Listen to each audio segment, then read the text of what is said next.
오늘 말씀은 열왕기상 16장 1절부터 14절, 제목은 가장 가까운 곳의 대적입니다.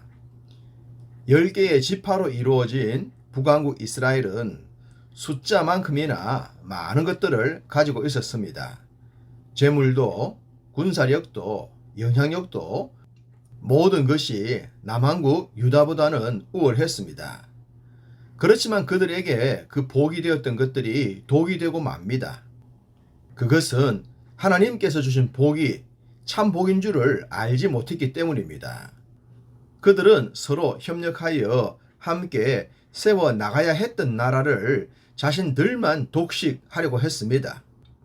그 결과 왕조도 지속적으로 변하고 바뀝니다. 이 지파에서 저 지파로, 때론 한 지파 내에서도 또 다른 사람들이 왕위를 독식하려 합니다. 자연히 피 비린내 나는 유혈의 역사가 반복되고 마는 것입니다. 하나님의 은혜를 은혜로 알지 못하는 인생은 이와 같은 사실을 잊지 않아야 할 것입니다. 여로보암으로 시작된 북왕국 이스라엘 왕조는 그의 아들 나답으로 이어졌지만 나답의 왕권은 불과 2년 만에 이사갈 지파 바아사에게 넘어가고 말았습니다. 물론 바아사가 피로 나라를 빼앗은 것이죠. 바아사가 왕이 된 후 여로보암의 흔적을 지우기 위해 그 집안에 속한 남자들은 다 죽였다고 했습니다. 그랬다면 여로보암의 악행까지도 지워버려야 했습니다. 그랬더라면 비록 피로 왕국을 세웠다고 하더라도 어느 정도 보상이라도 받지 않겠습니까? 그런데 바아사는 하나님을 진노케 했던 모든 악행들을 또다시 반복하고 말았습니다. 그렇다면 그가 나라를 빼앗은 이유가 뭘까요? 무엇을 위해 피를 흘리며 나라를 빼앗았냔 말입니다. 전임 왕과 동일한 행동을 할 것 같으면 말입니다. 이러하니 북왕국 왕들의 왕위 찬탈은 그 어디에서도 정당성을 찾기 어려운 것입니다. 하나님께서 인정하시지 않는 것도 당연하고 말입니다. 북왕국의 바아사는 남왕국의 선한 왕 아사와도 일생 동안 전쟁을 했다고 합니다. 이런 바아사를 하나님께서 그냥 두실 리는 없지 않겠습니까? 바아사가 24년 동안 악행으로 하나님을 힘들게 했습니다.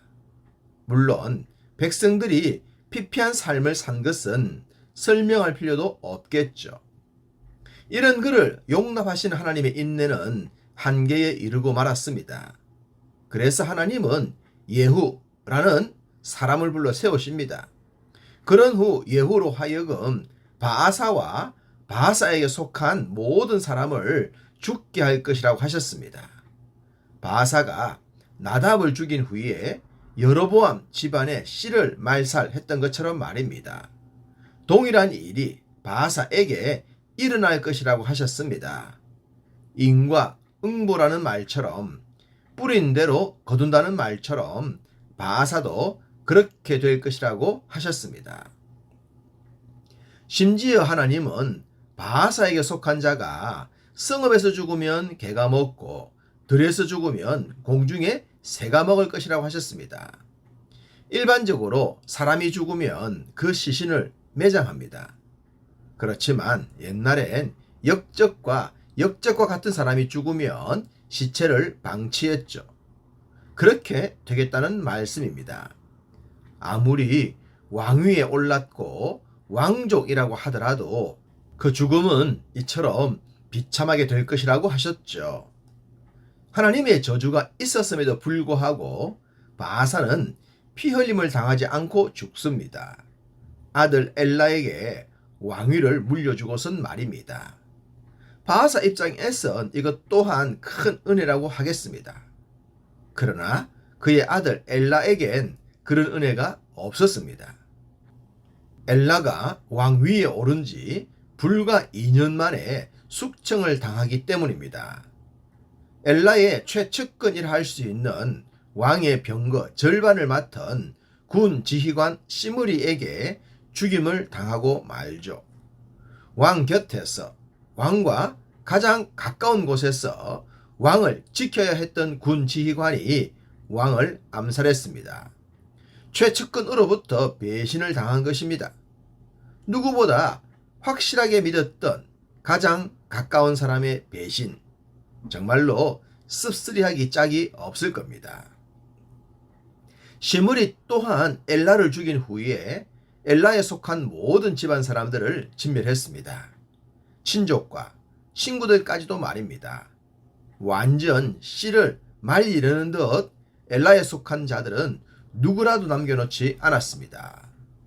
성경은 이 모든 것이 여호와의 말씀과 같이 되었다고 합니다. 앞서 말씀드렸던 선지자 예후를 통해 하셨던 말씀처럼 된 것입니다.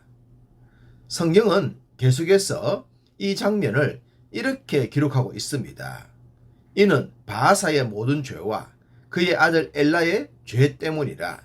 그들이 범죄하고 또 이스라엘에게 범죄하게 하여 그들의 헛된 것들로 이스라엘의 하나님 여호와를 노하시게 하였더라. 그렇습니다. 그들은 범죄했고 백성들로 하여금 범죄하게 했습니다.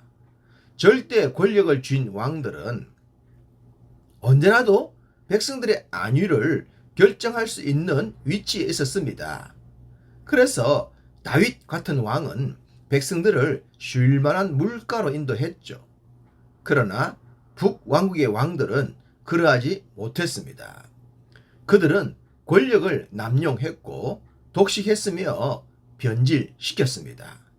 그런 그들을 하나님께서 용납하실 수가 없지 않겠습니까?